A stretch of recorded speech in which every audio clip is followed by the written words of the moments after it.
coisas, com mais claridade. Apesar de que sempre estou envolvido com essas coisas de fala, seja na universidade, ou seja nas palestras, mas aqui é diferente, aqui eu consigo acelerar mais e ficar mais calmo e, no ambiente amigo, trocar ideias, né? Eu vou insistir com isso, todas essas nossas conversas são conversas, não são nem lições, nem verdades, né? Hoje o tema da verdade, que é um tema tão caro para todos nós, não é? Eu lembro sempre que quando Jesus fala isso, parece que perguntaram para ele, né? Mas o que é a verdade? E ele ficou em silêncio, né? Porque realmente a questão da verdade é uma coisa que é difícil, né? A verdade para nós não é para o outro, enfim. Mas no entanto a gente sabe que ela nos liberta, porque realmente tudo aquilo que a gente consegue entender melhor, nós ficamos mais livres, né? Mas tem a relação. O mais conhecimento, na verdade, parece que abre mais espaço, né? Talvez seja a única coisa contraditória, assim, não toma espaço, né? Abre mais espaço, né? Cria mais vazios, digamos, né? Por isso que o homem realmente sábio, no meu entender, jamais ele pode ser uma pessoa orgulhosa ou porque vai perceber cada vez mais que tem um vazio ainda maior, né? Um vazio sempre maior. Não há motivo nenhum para nenhum tipo de vaidade, né? Ou de personalismo exagerado de uma pessoa realmente que vai adquirindo o conhecimento das coisas. Porque a gente vai percebendo que sabe sempre menos, ou não é que menos, sabe mais, mas o vazio é maior, porque aí descobre outras coisas, né? E com isso eu já vou introduzindo nesse tema do belo, que para mim é um tema muito caro, muito querido, porque faz parte da minha profissão, do meu ofício de arquiteto, pensar a questão do belo. E você deve imaginar que ao longo de 30 anos de profissão e mais os estudos e tudo mais, eu venho me debruçando sobre isso faz tempo.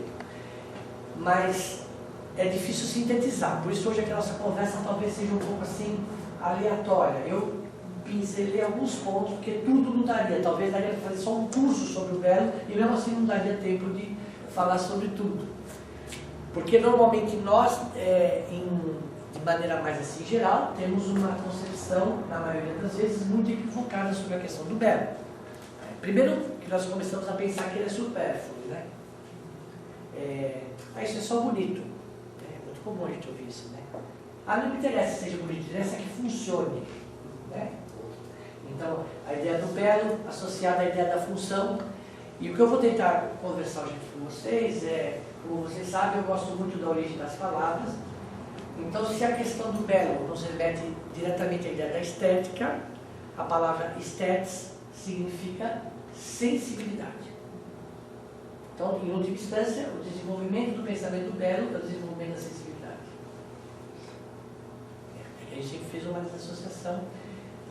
Vou ver as imagens. Vou passar umas imagens que sempre é bom, alegra um pouco.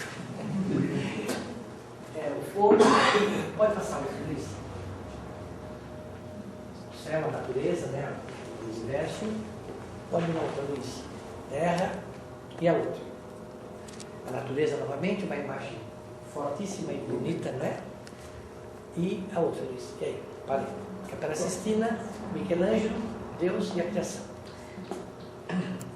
Me chamou a atenção, quando eu estava pensando sobre isso, de imaginar que na própria Gênesis, quando fala lá do momento da criação, Deus viu que era bom, Deus viu que era belo. Ou seja, desde o momento, se a gente quiser pegar essa origem da criação, a ideia do belo está presente. Quando ele vê que é belo, é bom, e ele deixa a coisa prosseguir.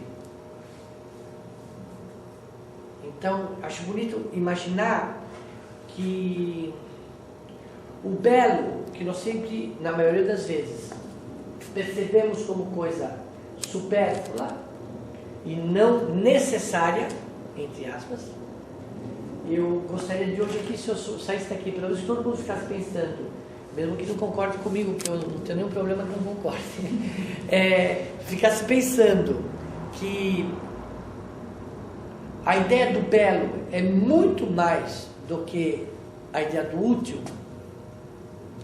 eu vou fazer uma provocação. Eu vou exagerar, para a gente depois poder voltar. O belo é mais urgente que o útil na nossa vida. O belo é mais urgente que o útil na nossa vida. Quer ver? Vamos lá. Pode ir, Luiz, por favor. Bom, aí Deus cria o homem e a mulher, né? Esse lugar maravilhoso. E esse homem, isso são as linhas de Nazca no Peru.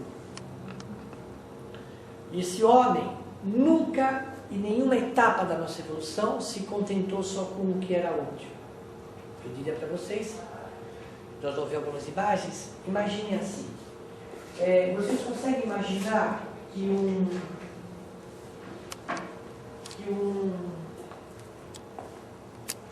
um homem de 20 mil anos atrás, ou mais, em algumas circunstâncias, até milhões de anos atrás, em pequenos objetos, quando ele ainda não era nem considerado talvez o homem, quando ele começa a perceber que uma pedra colocada de uma forma um pouco triangular podia virar um instrumento pelo qual ele pudesse agir, desde o homem que começa a imaginar em todas as civilizações os três elementos presentes: o instrumento, a linguagem e o rito.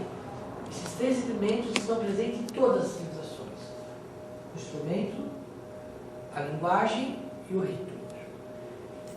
Esse instrumento e essa linguagem vão propiciar o rito. Então, esse homem nunca se contentou em só fazer o machado. Ele nunca se contentou em ir numa caverna ou num lugar onde ele não pudesse, de alguma maneira, como a caverna de Lascaux, na França, 20 mil anos atrás,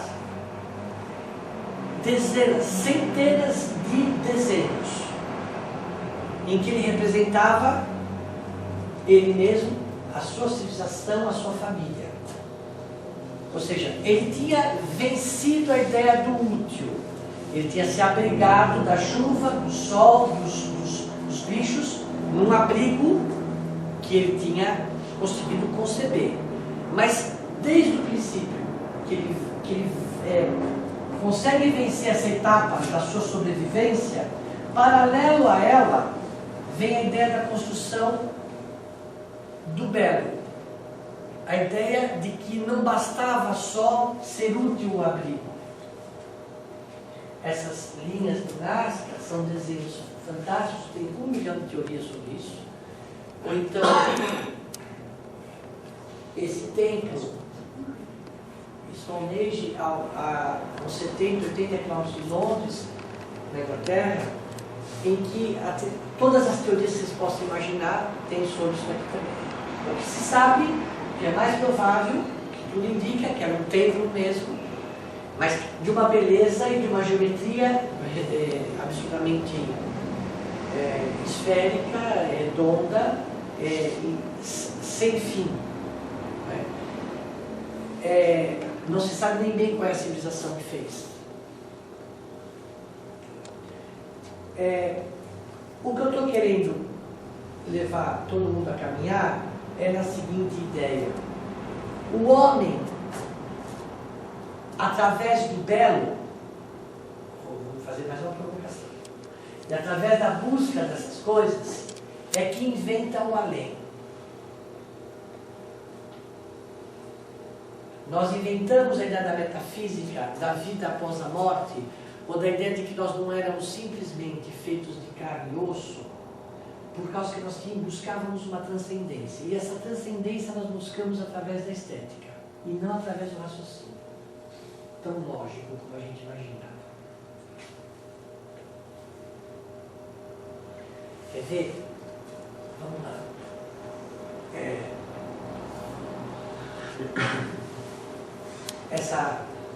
Esse túmulo, né? Túmulo, isso é um túmulo, né? Colocado nesse lugar do deserto, é o que dá identidade a esse lugar. Se isso daqui não existisse aqui, isso seria apenas um deserto, como qualquer outra parte do deserto. Então, nós, vamos ver se eu consigo eu mesmo entender o que eu quero dizer para vocês. Nós vamos na natureza e constatamos o lugar, nos apercebemos da coisa, nas coisas mínimas. Eu espero que me acompanhem no raciocínio, porque talvez não seja tão simples, mas eu gostaria que todos me ajudassem a pensar, porque eu também não tenho muita certeza. Acompanhamos essa natureza e constatamos esse lugar. Aí, a nossa vontade de transcender a própria natureza nos faz criar as formas e que elas sejam belas para nós. Isto dá a identidade do lugar e a nossa identidade. Nós nos reconhecemos nas linhas dinásticas, nós nos reconhecemos na caverna. Quando o homem pinta a caverna de Lascaux, faz a mulher desenhada, barriguda, ele queria dizer que ela estava grávida, ele queria dar notícia para o outro, desenha daquela maneira, que ele caçava um bisonte, ele queria noticiar o outro da natureza que ele estava reconhecendo. Na verdade, é o desejo de transcender a nossa própria existência. Por isso nós criamos a arte, por isso nós criamos o belo. A arte não tem uma função em si, nem o belo, a não ser a função de nos ajudar a transcender a nós mesmos. Não sei se está claro isso para vocês. Então, pode falar assim, tá, pode, me ajuda a pensar. Por isso, eu estou querendo dizer assim, quando o Einstein com 16 anos, ele escreveu uma cartinha assim.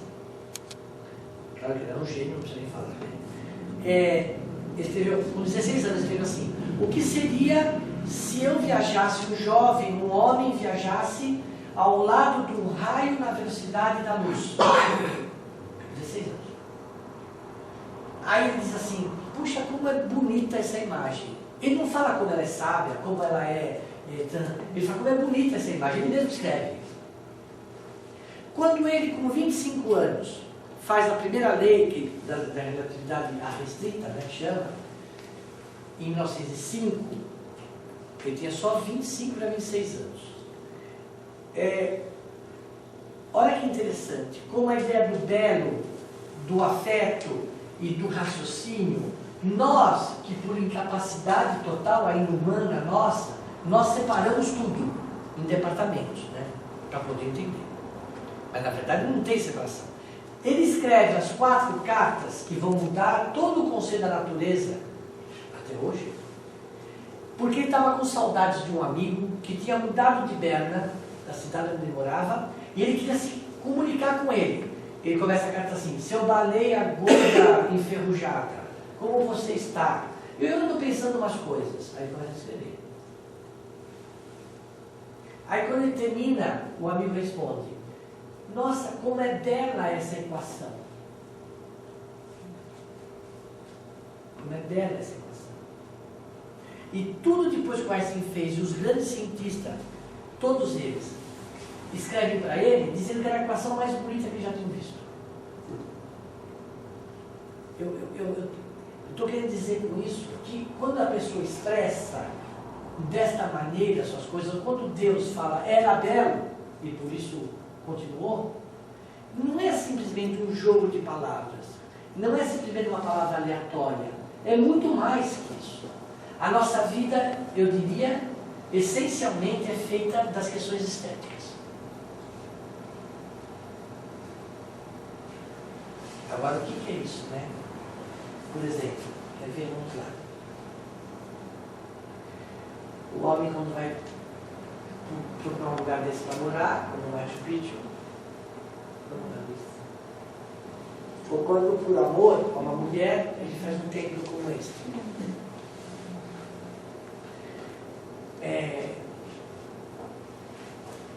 O que eu estou querendo tentar juntar é assim: esse aspecto do afeto, esse aspecto do gosto pelas coisas, não estão isoladas.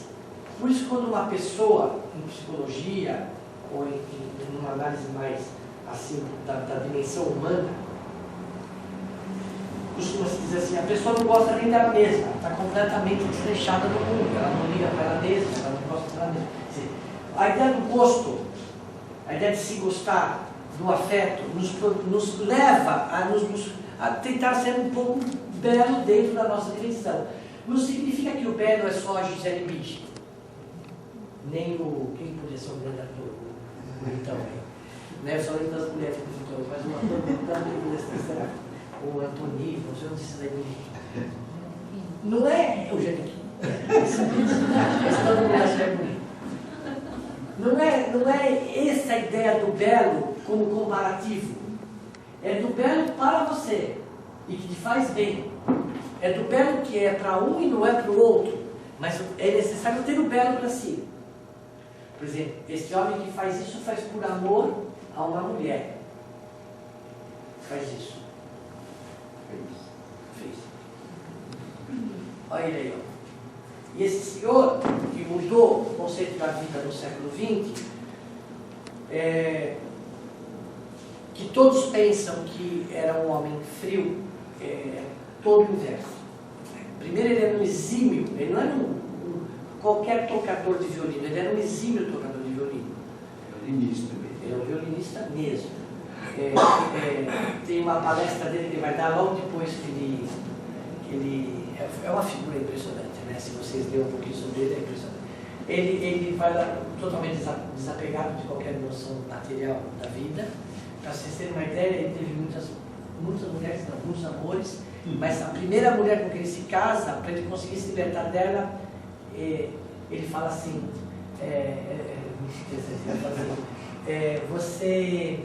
se você me der o divórcio, ele estava tentando fazer tempo, eu sei que eu vou ganhar o prêmio Nobel em breve, não tinha ganho ainda. Era um valor assim, porque era um valor muito alto de dinheiro. Eu dou todo o prêmio para você, mas você me dá o divórcio. Aí ela aceita, o pior que ela aceita. Não, isso é folclore. Mas é verdade, faz parte da separação dele a ideia do divórcio, assim, de doar o prêmio. E ele doou, ele ganha depois de alguns anos, ele ganha e ela fica com todo o prêmio dele. Mas vendeu o divórcio. Vendeu o divórcio, fez o negócio.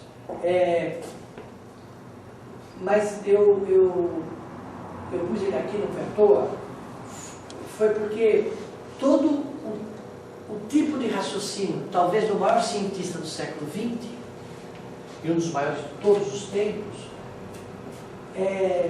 foi sempre, pelas questões estéticas. Ele imaginava a partir de ideias bonitas, como ele dizia. Ele se recusava a achar que o universo não tinha uma harmonia. E que essa harmonia era bela, ele dizia, como uma bela música, ele era apaixonado pelo Mozart, como uma bela música do Mozart. Ele falava assim, se há alguma coisa que melhor explica a minha teoria sobre o universo, é uma sonata do Mozart. Vocês percebem que não existe essa separação que a gente diz que é esquizofrênica, né? A esquizofrenia é a característica do ser humano, só pensa as coisas por partes, né? Não consegue definir nada. A nossa civilização, infelizmente, é um pouco assim. As novelas são um pouco assim, esquizofrênicas, né? Começa assim, o cara está gostando aqui agora, aí pula, o outro está no... Aí desse aqui não está gostando mais, aí o outro está não sei o quê, aí o outro está... A gente que tem que juntar, né? Muitas vezes não dá, porque é uma loucura. Mas a ideia de que a ideia da ciência, do raciocínio, da lógica, está desassociada da ideia da poética, da estética, do afeto, é uma ilusão. É uma ilusão. É tão importante uma sonata do Mozart quanto a teoria da relatividade. É tão importante Einstein quanto Beethoven para a vida humana. É que no mundo utilitarista que nós vivemos, extremamente capitalista, extremamente consumista, nós só damos valor àquilo que tem uma função específica. Mas para que me serve isso? É a primeira vez. E nós confundimos tudo. Nós vamos confundindo a tal ponto que nós associamos a ideia de útil, por exemplo, no século XX inteiro até hoje, a ideia de velocidade, né? Basta ver os computadores. O meu computador está muito lento, não é mais bom.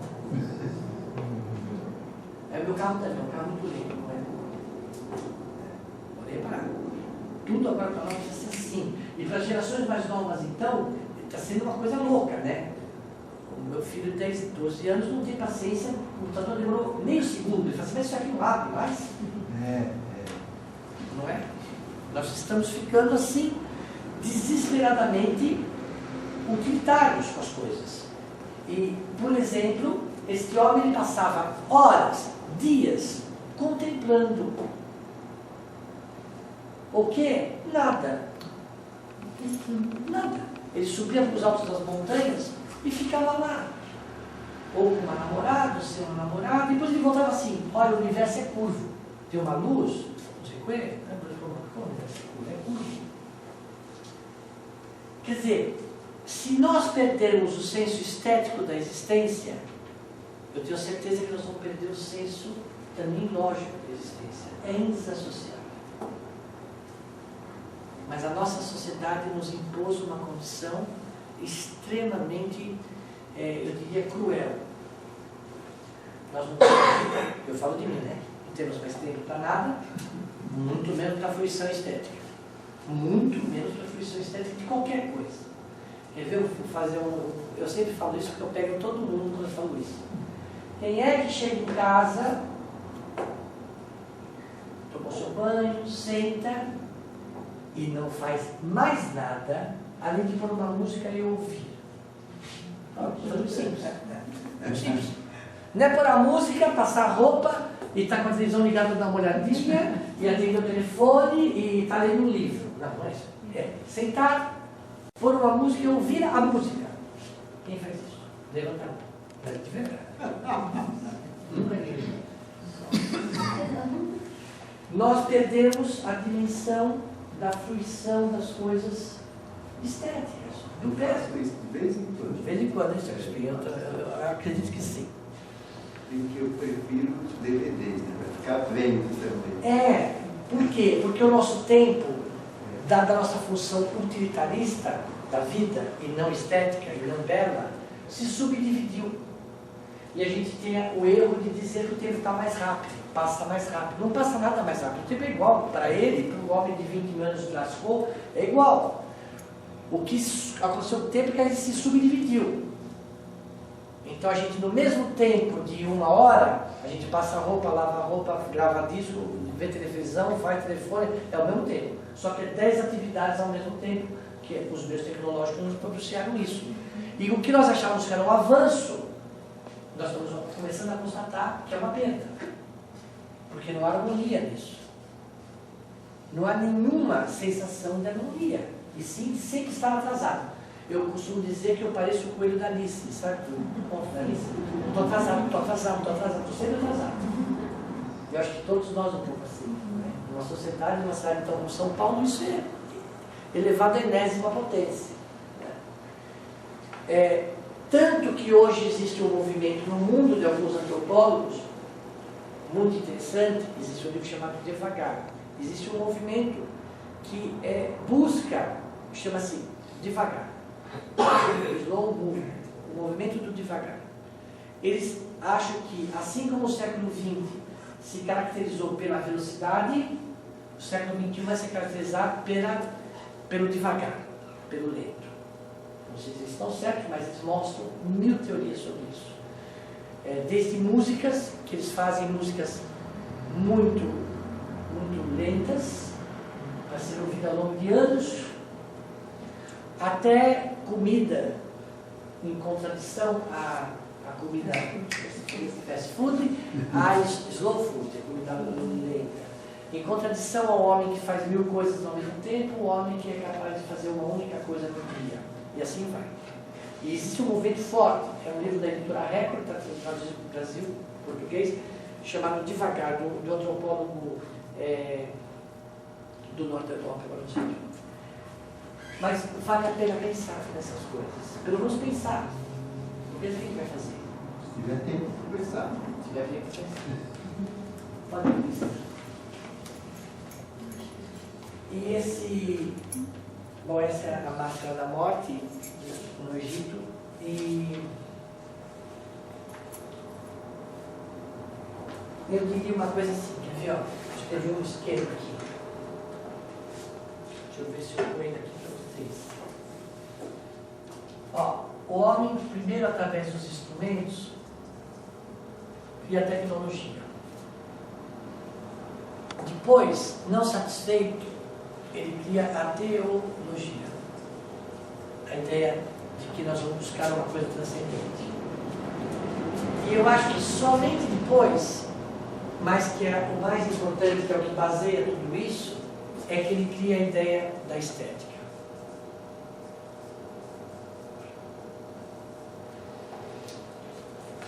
Como sensibilidade. Os egípcios, por exemplo, sabiam disso perfeitamente. Não se sabe bem como, há várias teorias, né? Os espíritas dizem que eles vieram do planeta, alguns não aceitam, outros dizem que eles vieram de nave espacial, outros dizem, não se sabe. O que eles sabem é o que eles nos deixaram. O que eles nos deixaram é uma teoria extremamente que a estética é um elemento fundamental. Em tudo que eles faziam, em tudo. Da vida, do nascimento à morte. Tudo. Não tem nada feio. É tudo feito com precisão. Até absurda na busca dessa estética. Quer ver? Pode ver isso. Isso vai aparecer em todas as civilizações. Os símbolos, né? Os rituais. O arco e flecha é talvez o instrumento mais antigo que se tem conhecimento. A arma mais antiga. Está presente em civilizações assim, ele era menor, depois foi ampliando e foi chegando aos limites que a gente conheceu depois na Inglaterra, os arqueiros, aquela coisa toda. Mas todos eles, em todas as civilizações, eram trabalhados de uma maneira incrível. Tem alguns, existe um museu fora daqui, de armas, e você vai ver os arcos e flechas, eles eram desenhados, alguns incrustados com madrepérola, com coisas. Quer dizer, mesmo o instrumento, que de certa forma violento, ou para a caça, ou para a guerra, eram trabalhados. Mas vamos entender onde está a contradição, onde está a dificuldade. É assim, eram trabalhados não só por causa do gosto de ser belo ou não, eram trabalhados também pelo gosto símbolo. Se desenhava para poder apreender aquilo que queria se caçar. Percebe o rito como existe aí? Era necessário desenhar, aquilo que estava desenhado se caçaria, ou então não, se não tivesse desenhado. Então, era um conjunto de pensamentos ritualísticos, mas necessários para ele, naquele momento, e que tornavam aquele instrumento belo.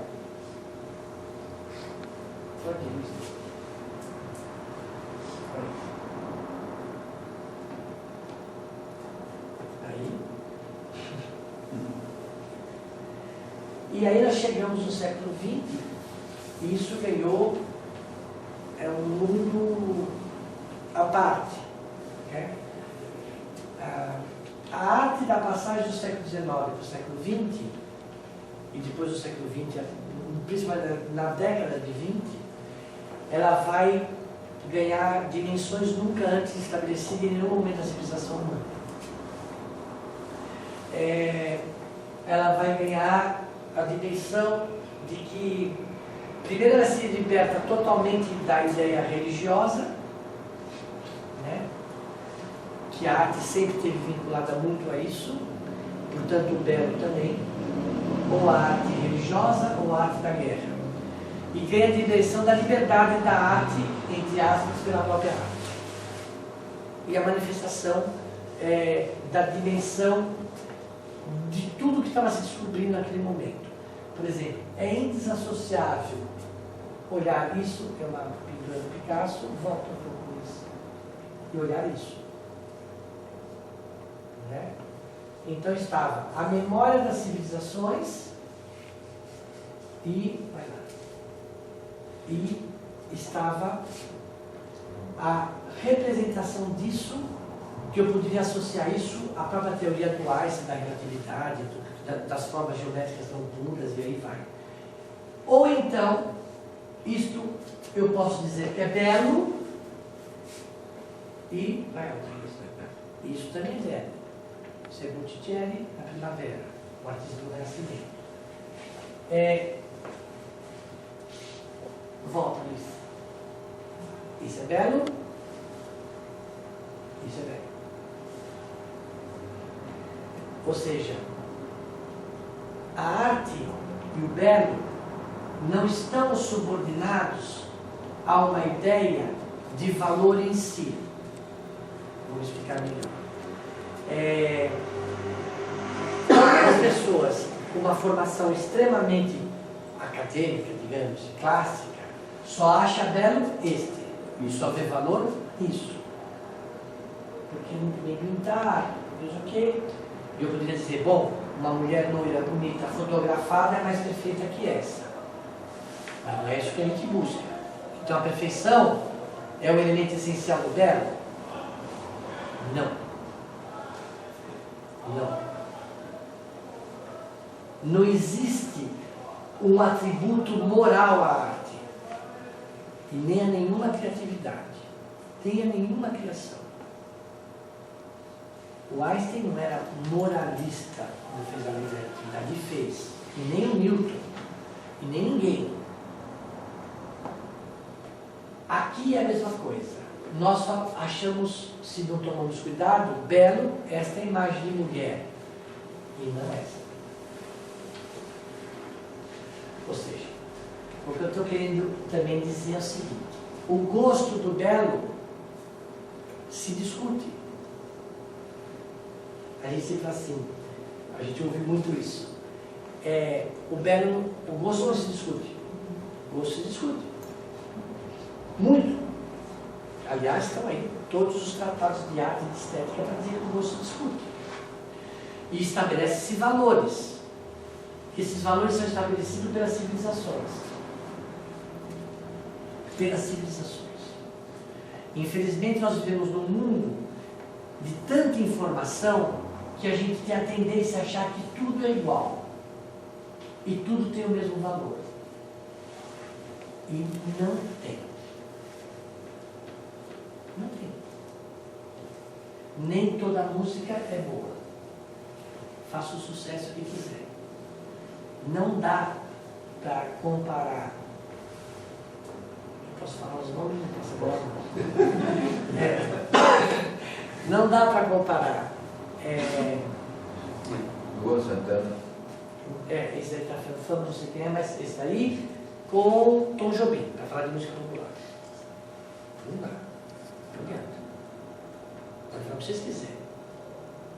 Não dá mesmo. Nós já íamos discutir aqui uma noite inteira para provar que não tem o mesmo valor, e nem a mesma harmonia, e nem o mesmo senso de compreensão que tem uma música do Tom Jobim. Não dá para comparar Mozart com qualquer coisa que a gente usa por aí.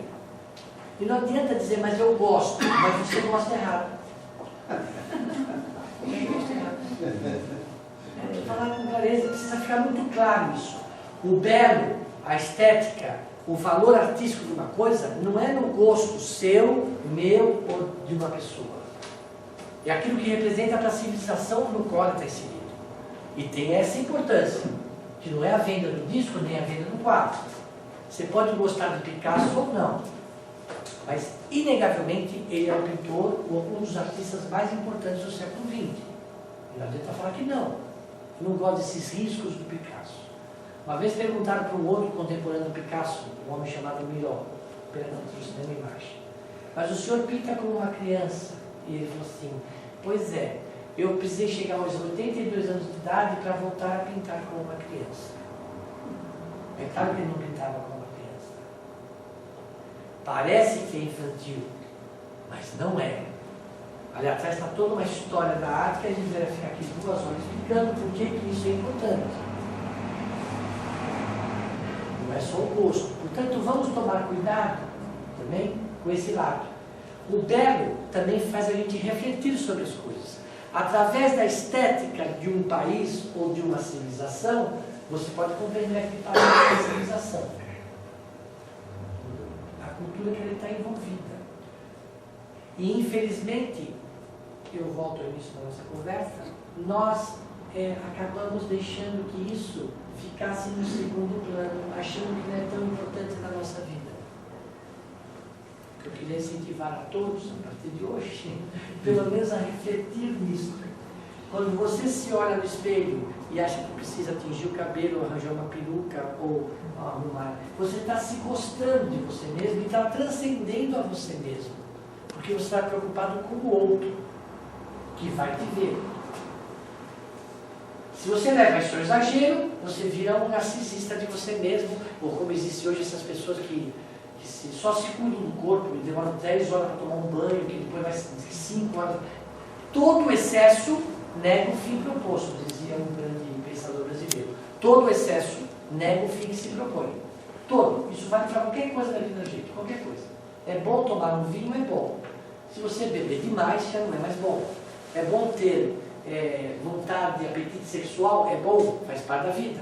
Mas se você se corromper nisso, você vira um tarado, né? Como eu diria mais comumente. É bom se cuidar da estética, é essencial. Mas se você só pensar nisso, você vira um bobo, narciso de você mesmo. E assim vai. Todo excesso da vida que se propõe. Em todos os extremos. Eu não ligo nada para a estética nem para o belo, porque isso não me interessa. Me interessa só a vida utilitária que eu vivo hoje. Agora vamos começar a nos dar um pouco de prazer, do tipo ouvir uma boa música, sem fazer mais nada. O desafio aqui daqui 15 dias eu vou perguntar quem é que fez esse exercício. Ou o prazer de ler um bom livro, quieto, só ler o livro. Ou o prazer de contemplar as coisas. Eu não sei se tem mais uma imagem.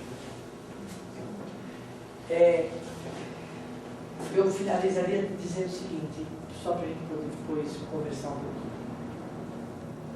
Principalmente no universo religioso, nós, num determinado período da história das religiões, nós valorizamos muito o belo. Não é? Basta ver todos os templos, tudo que se fez. Chegamos ao excesso disso e caímos depois num processo de negação de tudo isso. As coisas materiais não importam, as coisas... nada disso não importa. Eu queria chamar a atenção de todos para uma coisa muito clara na nossa existência. Tudo que nós separamos para poder compreender, se nós não juntamos novamente, que é o mais difícil, para poder viver, porque nós só compreendemos. O interessante de compreender alguma coisa da filosofia é quando aquilo rebate diretamente na nossa vida. Senão não tem nenhuma importância compreender. Só interessa aquilo que nós compreendemos para viver melhor. Senão não interessa. Então, toda vez que nós separamos as coisas para poder compreender e não juntamos para viver, nós estamos cometendo uma falha imensa para nós mesmos. Nós não conseguimos viver com tranquilidade, porque a gente não consegue juntar as coisas. Ou ficamos frustrados, né, extremamente frustrados, ou ficamos extremamente revoltados. Que são os dois perigos. Frustrados com nós mesmos ou com o outro. Né? Essa coisa do belo, para mim, tem essa dimensão. A dimensão do belo, da estética, é essencial e urgente na vida humana.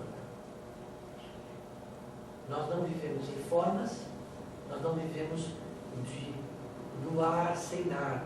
Nós não amamos alguma coisa que não tenha forma. Nós só amamos o que tem forma. Que ela seja bela. Que ela seja bela. Não há por que negar isso. Não sei se está claro, se ajudou a pensar alguma coisa, mas tentei sintetizar um pouco essas coisas todas. Portanto, isso também é belo, viu? Não sei. Pessoas não acham, mas é muito belo. Eu queria abrir para se alguém tem alguma pergunta. Ou alguma dúvida. Possível? Quando se fala do belo, nós, aquilo que você falou mesmo, nós temos as nossas preferências, né? Mas quando a gente olha, um olhar atento às coisas, por exemplo, quem conhece a história do Lampião? Né? Não o lampião que passaram dos filmes, mas o lampião, o real, verdadeiro. Né? Alguém reparou o chapéu do cangaceiro, como é que ele era elaborado? Não, ele era extremamente estético, todos eles. A sandália dele era desenhada por ele mesmo. Um trabalho fantástico, o chapéu, a roupa, e até determinava a hierarquia dentro do Não, nunca, em nenhuma história da civilização. O Hitler, por exemplo, tinha um arquiteto espia, o nome dele. Viveu até bem pouco tempo. Escreveu uns diários maravilhosos. Era um arquiteto muito bom sobre o aspecto da profissão dele, o espia. E o Hitler dizia que ele tinha dois amores na vida, a arquitetura e a guerra. É claro que ele amava mais a guerra. E o espia desenhava as coisas para ele. Por exemplo, a sala do Hitler era muito comprida, tinha uma inclinação de 3%, não mais do piso, mas muito comprida. De tal forma que, sem você perceber, quando você chegava perto dele, você estava assim. Ele lá e você aqui. Então, é uma função estética. E ele nunca estava de frente para a janela, sempre de costa. Porque você já conversou com alguém de frente para a janela? A luz te ofusca. Depois de 2 minutos você não aguenta mais, você está a fim de ir embora. São técnicas estéticas de desenho de formas que permitem o que você quiser. Então, há uma dimensão do desenho nas formas que querem dizer muito mais do que elas. Por exemplo, nós vimos aqui, a pirâmide. Vocês já pensaram nisso? Essa é uma das aulas que eu dou na universidade. Estou obrigado a ter pelo meu Aqui. Eu vou dar 2 exemplos. E depois essa pirâmide aqui, em volta do... Desculpa, eu não desenho muito bem, não faz mal.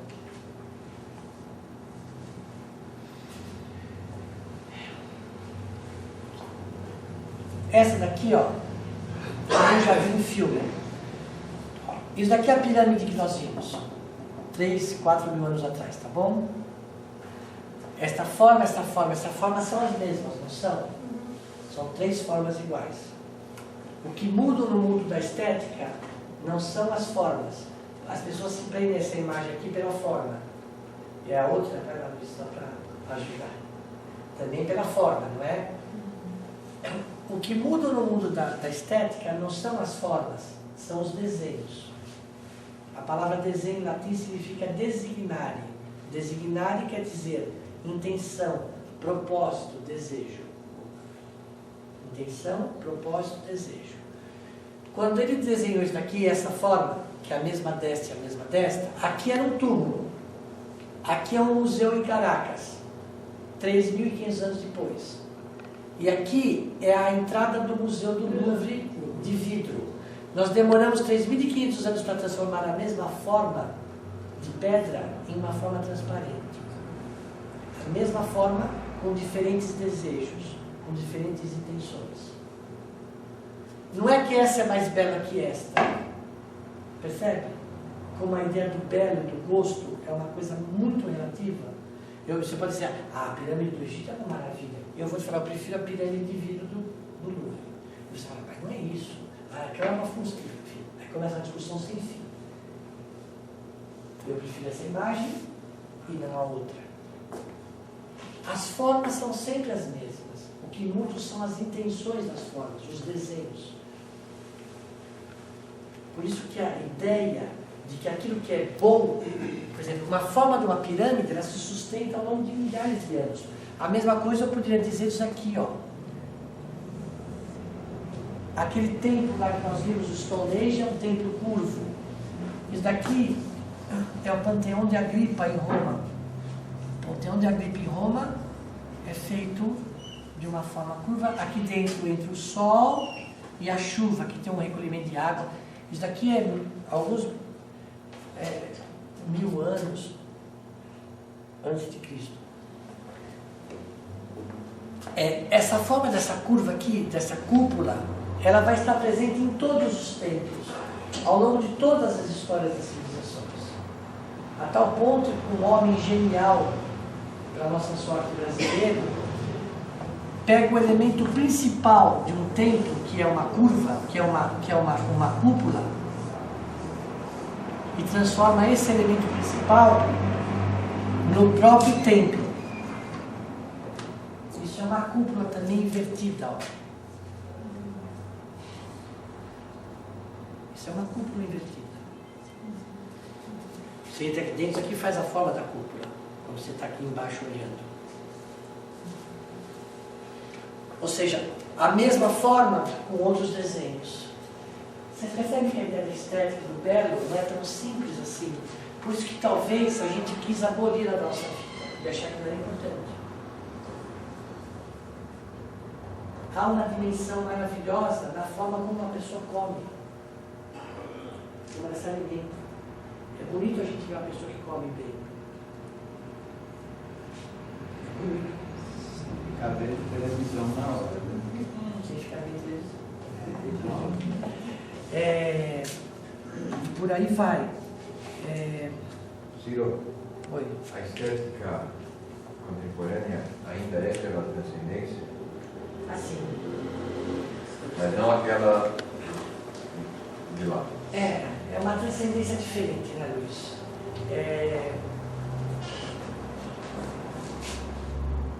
Hoje, por exemplo, já não se fala mais em obra de arte como a gente falava até 50 anos atrás. Né? Hoje tudo que se fala, que eu acho que é uma coisa muito equivocada, no meu entender, mas a arte tem esses equívocos mesmo. São as chamadas instalações. Então você vai no museu contemporâneo de vanguarda, o cara põe lá um animal morto que está cheirando podre numa sala e aquilo é instalação. Ou então, eu fui no museu uma vez em Londres, tinha duas pessoas envoltas numa borracha presa na parede, e os dois lá assim, só com fundo para respirar dias. Se alimentavam. Quer dizer, são coisas que vão transcendendo, mas tudo isso é uma busca de transcendência, sem dúvida. Se tentar entender um pouco para tudo isso, você pode fazer a teoria que você quiser. Né? Eu acho que nós não devemos cometer o erro de ficar criticando a ideia da estética do belo só a partir da nossa visão. A gente precisa ter um pouquinho mais de abrangência. O que acontece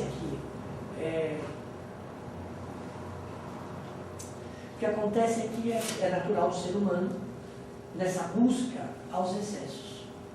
Você deve imaginar que a pessoa buscava nos templos, não tanto tempo atrás aqui na América, o sacrifício de uma mulher virgem, de um homem virgem, para poder agradar aos deuses, para poder conseguir tal coisa. Nós estamos falando de 1000 anos atrás. Os astecas, os maias, eram povos evoluidíssimos, mas tinham essa coisa. Então, eu não acho que seja uma coisa tão simples de se encaixar. O que eu acho é que o belo faz parte do universo. E essa busca, talvez Deus seja o belo. Essa busca, esse sentimento que a gente tem, uma coisa que nos deixa em harmonia. Porque toda forma de harmonia é uma forma de beleza, eu acho. Agora, essa harmonia não é... A gente confunde a ideia de harmonia com a ideia de uma beatitude, como diz o Jorge Amado. Talvez o paraíso seja deitar numa rede e ficar descansando. O Jorge Amado falava isso de modo. O paraíso é deitar numa rede e descansar. Mas essa harmonia, que, por exemplo, está naquela imagem da mulher do Botticelli, não está na imagem da mulher do Picasso. Então, não é a harmonia, só essa harmonia que nos interessa. É difícil, né, entender isso, mas eu vou mais longe. Quando eu vier falar aqui sobre a música, eu vou mostrar sons de guitarra que eu acho que tem a mesma função harmônica que qualquer sonata do Mozart. A harmonia não é uma questão só de beatitude, só o cara tocando arco. Na verdade, isso é chatíssimo, o cara só tocando arco o dia inteiro. Isso é uma coisa que ninguém aguenta, não é? Ninguém suporta. Vamos combinar. O cara lá com o arco o dia todo. A terceira vez você quer tirar o sapato. 200 anos tocando e você não viu. Ciro, você falou no finalzinho que nós amamos não amamos aquilo que não tem forma. Eu pergunto, será que não é o sentimento de amor que se cria uma forma? Sem dúvida. Bom, eu já falei isso do amor. A gente só ama o que nos falta.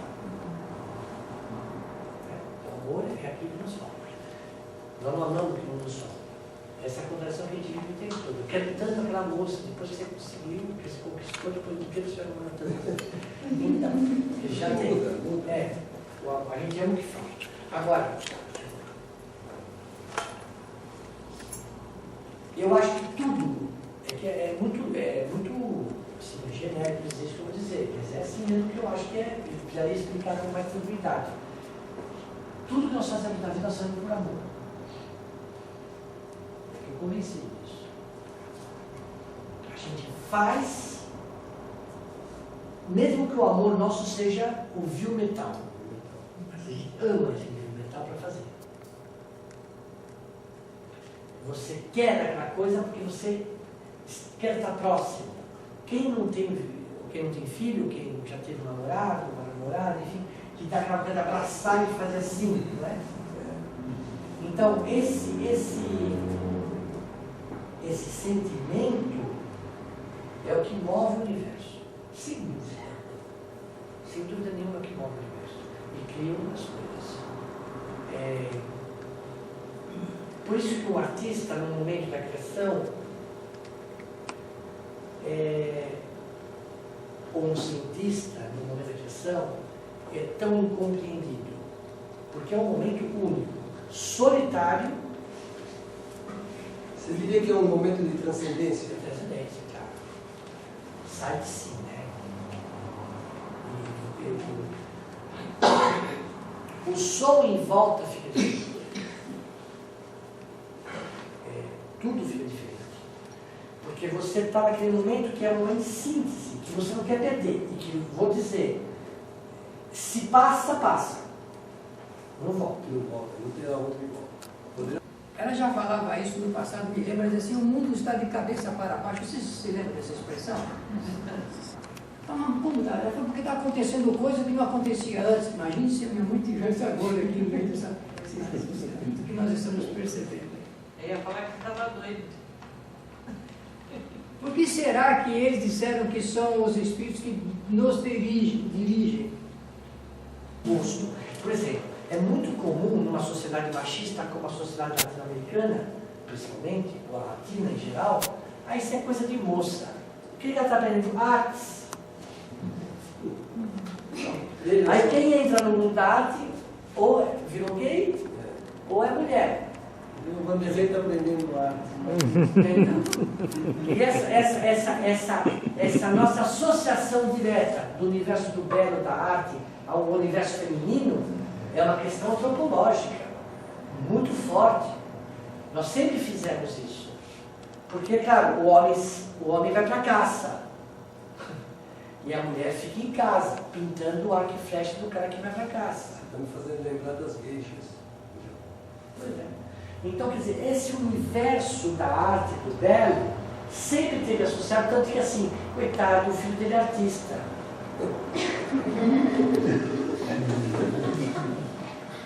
Não é? É muito comum a gente ouvir isso. Muito comum. Eu lembro quando eu quis fazer arquitetura, meus irmãos, né? Terríveis do jeito que eram, assim, esse cara.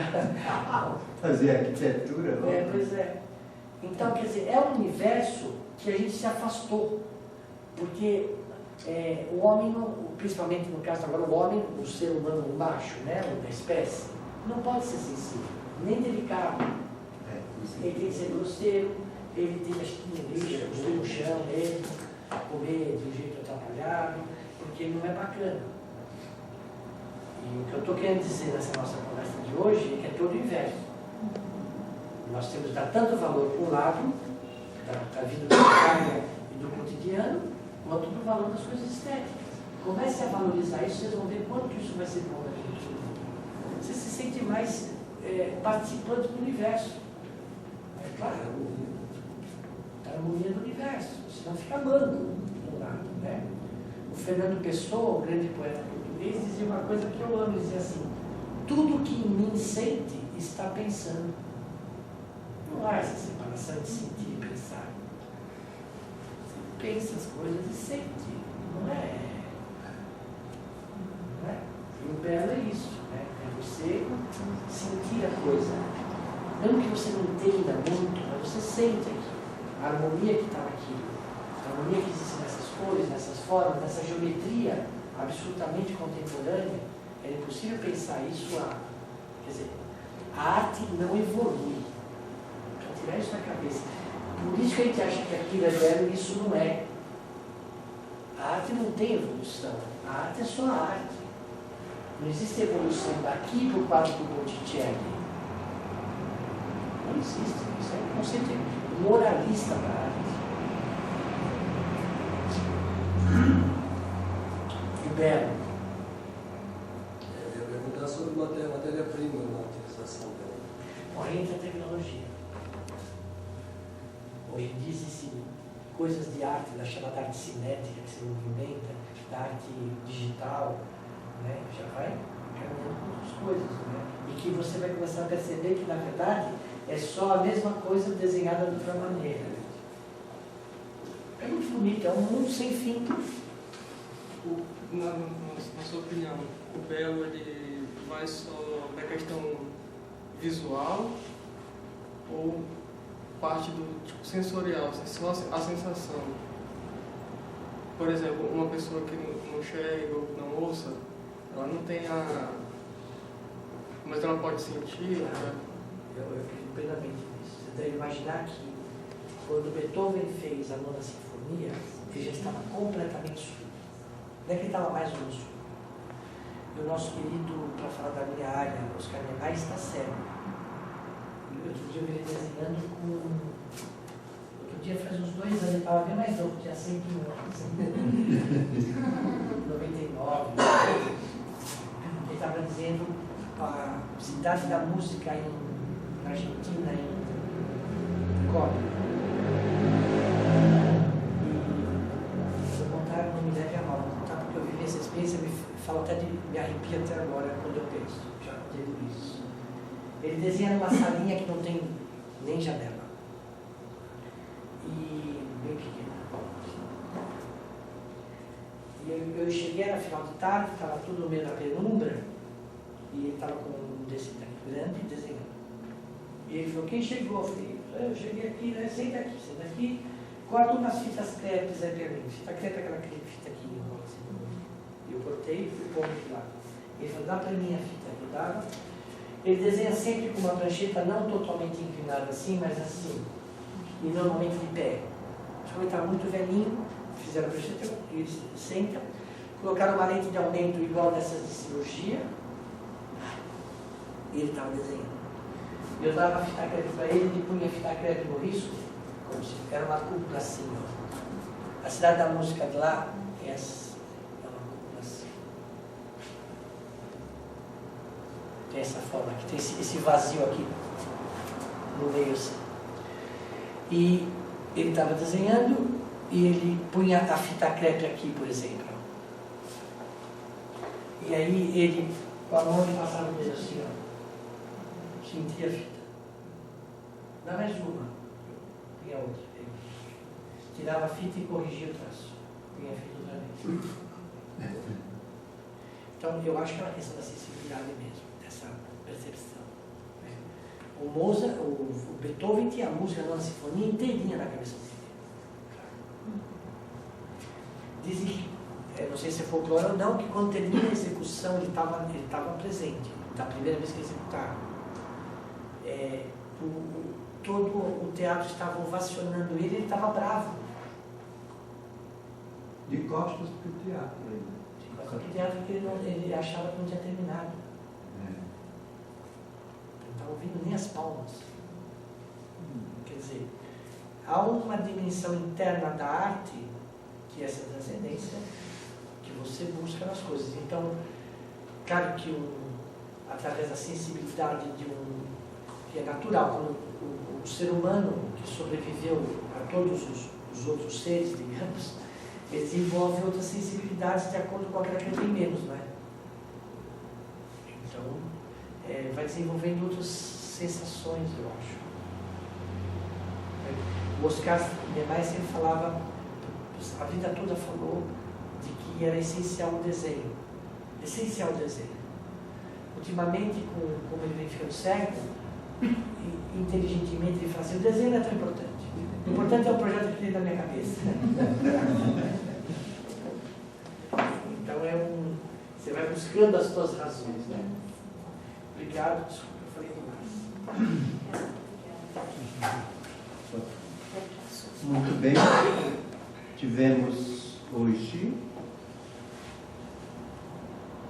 a nossa palestra aqui sobre o belo, é muito importante. E o Ciro falou aqui de algumas coisas, são 3 exemplos que eu vou dar que se refere justamente ao que ele falou. A nossa sociedade é machista. Infelizmente, acham que só o macho faz as coisas boas. Eu tive hoje um exemplo. O meu supervisor, em virtude de muita conversa nossa, ele está ficando mais maleável. E a minha secretária hoje disse para ele algumas coisas que ele tinha planejado, que era para ele fazer. E ele foi e disse para ela, olha, escreve direitinho que eu vou fazer, como você pediu. Está muito bom. O outro colega dele disse, cara, você não é macho. Como que diz, como é que você vai fazer coisa aqui? E eu, né, você não é macho. Depois eu fui conversar com o rapaz, as coisas são bem assim. A cabeça da menina, ela é inteligentíssima, não é porque é mulher, né, que não pode dar ordens, ela dá ordem sim. Isso é uma coisa. Você falou da forma, a gente ama o que conhece a forma. Até no Evangelho, nos ensinamentos de Jesus, está isso, não é? Quando ele disse para o outro, como é que você vai amar a Deus se você não conhece a sua forma? Você não ama nem teu irmão, que você está vendo, conhece. Vai amar a Deus se você não conhece a forma de Deus, não sabe como é, não conhece a forma, né? E do início você falou que a verdade é a nossa vida, é muito importante a verdade. Tanto que Maria, mãe de Jesus, quando estava fugindo para o Egito, com José e o menino, Jesus, justamente estavam matando todos os outros, e a cidade estava cercada, é lógico. Quando eles chegaram no portão, isso de noite para sair, portão da cidade, muitos e muitos guardas e soldados ali, foram perguntar para ela, o que você está levando aí, para onde vai? Maria ficou, e agora? E o espírito que estava do lado dela, né? Ela conversava com os espíritos. O espírito disse para ela simplesmente, diga a verdade. Quer dizer, mesmo como criança, Jesus já queria que dissesse a verdade. Lógico que se aqueles espíritos que estavam com Maria podiam botar todos os soldados dormindo, não podia? Passavam, ninguém via. Ou podiam simplesmente torná-los invisíveis. Não, você diga a verdade. O guarda chegou para Maria, o que você está levando? Ela disse, um menino. Estou levando um menino. Ele riu para os outros, tá vendo? Querem enganar os soldados do rei. Acha que você ia falar? Passa. Né? Falou a verdade. Foi muito importante que nós levemos daquilo que nós ouvimos e procuremos o belo, onde pudermos achar, porque vai depender de nós. Agradecemos pela vinda de vocês hoje aqui e esperamos por vocês na próxima quarta-feira. Nossa reunião hoje não teve passe, muito bom. Boa noite, bons fins de semana, tudo bom, Deus os abençoe a todos. Tá bom?